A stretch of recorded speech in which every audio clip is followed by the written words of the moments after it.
February 4th, day 35, Leviticus chapter 11, foods permitted and forbidden. Now, the Lord spoke to Moses and Aaron, saying to them, Speak to the children of Israel, saying, These are the animals which you may eat among all the animals that are on the earth. Among the animals, whatever divides the hoof, having cloven hoofs, and chewing the cud, that you may eat. Nevertheless, these you shall not eat among those that chew the cud, or those who have cloven hooves. The camel, because it chews the cud, but does not have cloven hooves, is unclean to you. The hyrax, because it chews the cud, but does not have cloven hooves, is unclean to you. The hare, because it chews the cud, but does not have cloven hooves, is unclean to you. And the swine, which, though it divides the hoof, having cloven hooves, yet does not chew the cud, is unclean to you. Their flesh you shall not eat, and their carcasses you shall not touch. They are unclean to you. These you may eat of all that are in the water, whatever in the water has fins and scales, whether in the seas or in the rivers, that you may eat. But all in the seas or in the rivers that do not have fins and scales, all that move in the water, or any living thing which is in the water, they are an abomination to you. They shall be an abomination to you. You shall not eat their flesh, but you shall regard their carcasses as an abomination. Whatever in the water does not have fins or scales, that shall be an abomination to you. And these you shall regard as an abomination among the birds. They shall not be eaten. They are an abomination: the eagle, the vulture, the buzzard, the kite, and the falcon after its kind, every raven after its kind, the ostrich, the short-eared owl, the seagull, and the hawk after its kind, the little owl, the fisher owl, and the screech owl, the white owl, the jackdaw, and the carrion vulture, the stork, the heron after its kind, the hoopoe, and the bat. All flying insects that creep on all fours shall be an abomination to you. Yet these you may eat of every flying insect that creeps on all fours, those which have jointed legs above their feet, with which to leap on the earth. These you may eat: the locust after its kind, the destroying locust after its kind, the cricket after its kind, and the grasshopper after its kind. But all other flying insects which have 4 feet shall be an abomination to you. Unclean animals, by these you shall become unclean. Whoever touches the carcass of any of them shall be unclean until evening. Whoever carries part of the carcass of any of them shall wash his clothes and be unclean until the evening. The carcass of any animal which divides the foot, but is not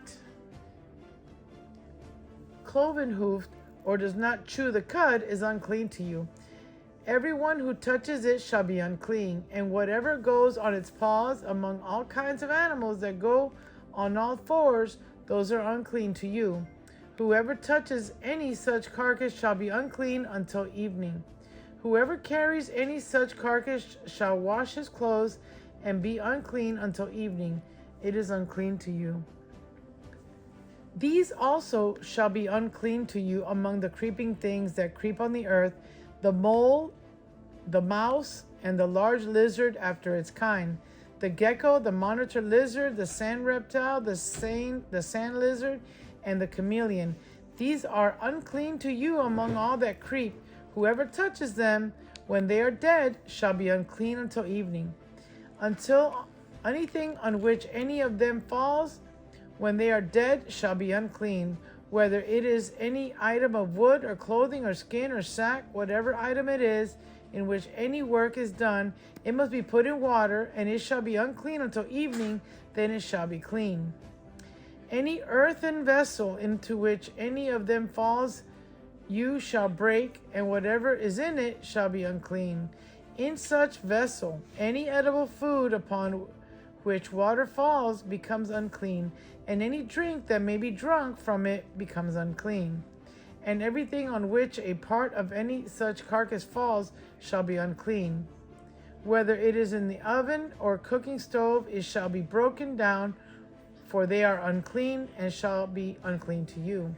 Nevertheless, a spring or a cistern in which there is plenty of water shall be unclean, but whatever touches any such carcass becomes unclean. And if a part of any such carcass falls on any planting seed which is to be sown, it remains clean. But if water is put on the seed, and if a part of any such carcass falls on it, becomes unclean to you. And if any animal which you may eat dies, he who touches its carcass shall be unclean until evening. He who eats of its carcass shall wash his clothes and be unclean until evening. He also who carries its carcass shall wash his clothes and be unclean until evening. And every creeping thing that creeps on the earth shall be an abomination. It shall not be eaten. Whatever crawls on its belly, whatever goes on all fours, or whatever has many feet among all creeping things that creep on the earth, these you shall not eat, for they are an abomination. You shall not make yourselves abominable with any creeping things that creeps, nor shall you make yourselves unclean with them, lest you be defiled by them. For I am the Lord your God. You shall therefore consecrate yourselves, and you shall be holy, for I am holy. Neither shall you defile yourselves with any creeping things that creep on the earth. For I am the Lord who brings you up out of the land of Egypt to be your God. You shall therefore be holy, for I am holy. This is the law of the animals and the birds and every living creature that moves in the waters, and of every creature that creeps on the earth, to distinguish between the unclean and the clean, and between the animals that may be eaten and the animals that may not be eaten. Chapter 12, the ritual after childbirth. Then the Lord spoke to Moses, saying, Speak to the children of Israel, saying, If a woman has conceived and born a male child, then she shall be unclean 7 days, as in the days of her customary impurity she shall be unclean. On the 8th day, the flesh of his foreskin shall be circumcised. She shall then continue in the blood of her purification 33 days, and she shall not touch any hallowed thing, nor come into the sanctuary until the days of her purification are fulfilled. And if she bears a female child, then she shall be unclean 2 weeks, as in her customary impurity, and she shall continue in the blood of her purification 66 days. When the days of her purification are fulfilled, whether for a son or a daughter, she shall bring to the priest a lamb of the first year as a burnt offering, and a young pigeon of a turtle dove as a sin offering to the door of the tabernacle of meeting. Then he shall offer it before the Lord and make atonement for her, and she shall be clean from the flow of her blood. This is the law of her who has borne a male or a female, and if she is not able to bring a lamb, then she may bring 2 turtle doves or 2 young pigeons, one as a burnt offering and the other as a sin offering. So the priest shall make atonement for her, and she will be clean. Chapter 13, the law concerning leprosy. And the Lord spoke to Moses and Aaron, saying, When a man has on the skin of his body a swelling, a scab, or a bright spot, and it becomes on the skin of his body like a leprous sore, then he shall be brought to Aaron and the priest, or to one of his sons, the priest. The priest shall examine the sore on the skin of the body, and if the hair on the sore has turned white, and the sore appears to be deeper than the skin of his body, it is a leprous sore. Then the priest shall examine him and pronounce him unclean. But if the bright spot is white on the skin of the body and does not appear to be deeper than the skin, and its hair has not turned white, then the priest shall isolate the one who has the sore 7 days. And the priest shall examine him on the 7th day, and indeed, if the sore appears to be as it was, and the sore has not appeared on the skin, then the priest shall isolate him another 7 days. Then the priest shall examine him again on the seventh day, and indeed, if the sore has faded, and the sore has not spread on the skin, then the priest shall pronounce him clean. It is only a scab, and he shall wash his clothes and be clean. But if the scab should at all spread over the skin, after he has seen the priest for his cleansing, he shall be seen by the priest again. And if the priest sees that the scab has indeed spread to the skin, then the priest shall pronounce him unclean. It is leprosy. When the leper sore is on the person, then he shall be brought to the priest. And the priest shall examine him, and indeed, if the swelling on the skin is white, and it has turned the hair white, and there is a spot of raw flesh in the swelling, it is an old leprosy on the skin of his body. The priest shall pronounce him unclean, and shall not isolate him, for he is unclean. And if leprosy breaks out all over the skin, and the leprosy covers all the skin of the one who has the sore, from his head to his foot, whether the priest looks, then the priest shall consider, and indeed, if the leprosy has covered all the body, he shall be pronounced him clean who has the sore. It has all turned white, he is clean. But when raw flesh appears on him, he shall be unclean. And the priest shall examine the raw flesh and pronounce him to be unclean, for the raw flesh is unclean. It is leprosy. Or if the raw flesh changes and turns white again, he has come to the priest. And at the end the priest shall examine him, and indeed, if the sore has turned white, then the priest shall pronounce him clean. Who has the sore he is clean. If the body develops a boil in the skin, and it is healed, and in the place of the boil there comes a white swelling or a bright spot, reddish white. And in the place of the boil there comes a white swelling or a bright spot, reddish white, then it shall be shown to the priest. And if, when the priest sees it, it indeed appears deeper than the skin, and its hair has turned the white, the priest shall announce him unclean. It is a leprous sore which has broke out of the boil. But if the priest examines it, and indeed there are no white hairs in it, and it is not deeper than the skin, but has faded, then the priest shall isolate him 7 days. And if it should all spread over the skin, then the priest shall pronounce him unclean. It is a leprous sore. But if the bright spot stays in one place and has not spread, it is the scar of a boil, and the priest shall pronounce him clean. Or if the body receives a burn on its skin by fire, and the raw flesh of the burn becomes a bright spot, reddish white or white, then the priest shall examine it, and indeed, if the hair of the bright spot is turned white and it appears deeper than the skin, it is leprosy broken out in the burn. Therefore the priest shall pronounce him unclean. It is a leprous sore.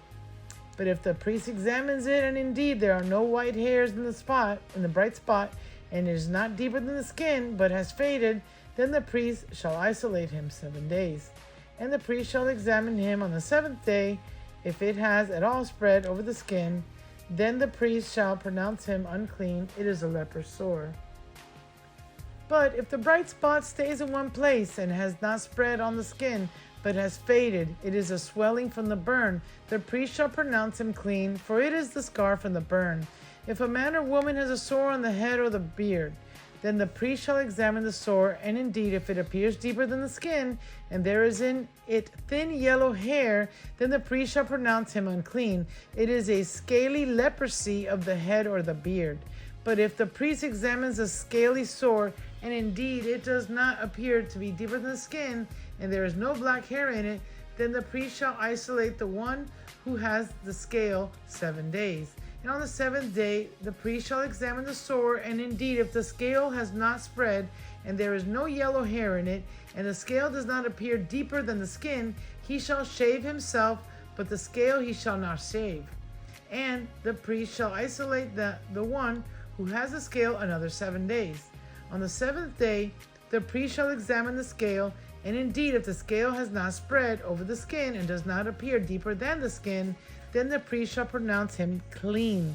He shall wash his clothes and be clean. But if the scale should at all spread over the skin after his cleansing, then the priest shall examine him, and indeed if the scale has spread over the skin, the priest need not seek for yellow hair, he is not clean. But if the scale appears to be at a standstill, and there is a black hair grown up in it, the scale has healed, he is clean, and the priest shall pronounce him clean. If a man or woman has a bright spot on the skin of the body, specifically white bright spots, then the priest shall look, and indeed if the bright spots on the skin of the body are dull white, it is a white spot that grows on the skin, he is clean. As for man whose hair has fallen from his head, he is bald, but he is clean. He whose hairs has fallen from his forehead, he is bald on the forehead, but he is clean. And if there is on the bald head or bald forehead a reddish white sore, it is a leprosy breaking out on the bald head or his bald forehead. Then the priest shall examine it, and indeed if the swelling of the sore is reddish white on his bald head or on his bald forehead, as the appearance of leprosy on the skin of the body, he is a leprous man. He is unclean. The priest shall surely pronounce him unclean. His sore is on his head. Now the leper on whom the sore is, the clothes shall be torn and his head bare, and he shall cover his mustache and cry, unclean, unclean. He shall be unclean. All the days he has the sore, he shall be unclean. He is unclean, and he shall dwell alone. His dwelling shall be outside the camp. The law concerning leprous garments.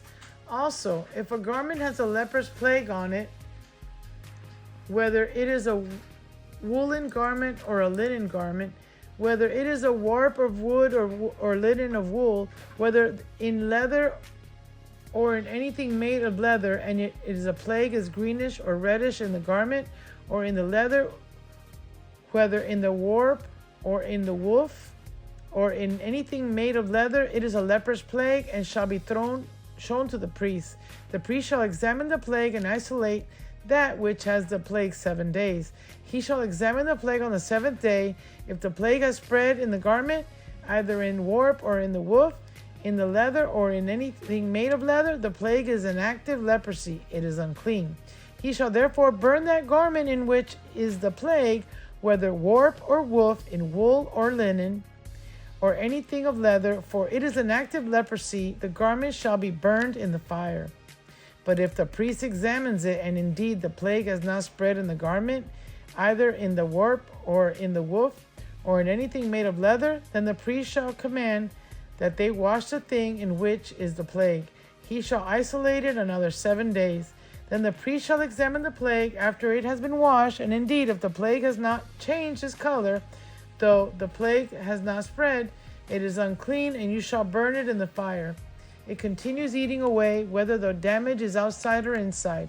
If the priest examines it, and indeed the plague has faded after washing it, then he shall tear it out of the garment, whether out of the warp or out of the woof or out of the leather. But if it appears again in the garment, either in the warp or in the woof or in anything made of leather, it is spreading plague.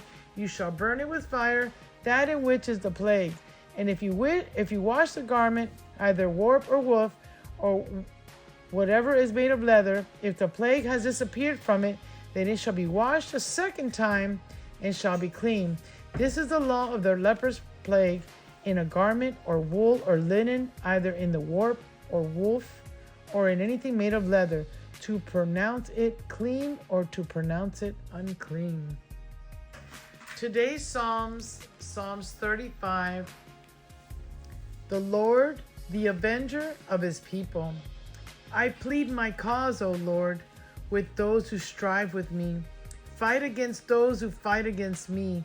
Take hold of shield and buckler, and stand up for my help.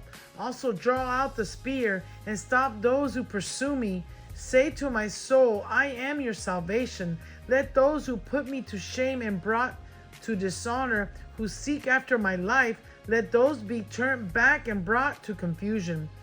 Who plot my hurt, let them be like chaff before the wind, and let the angel of the Lord chase them.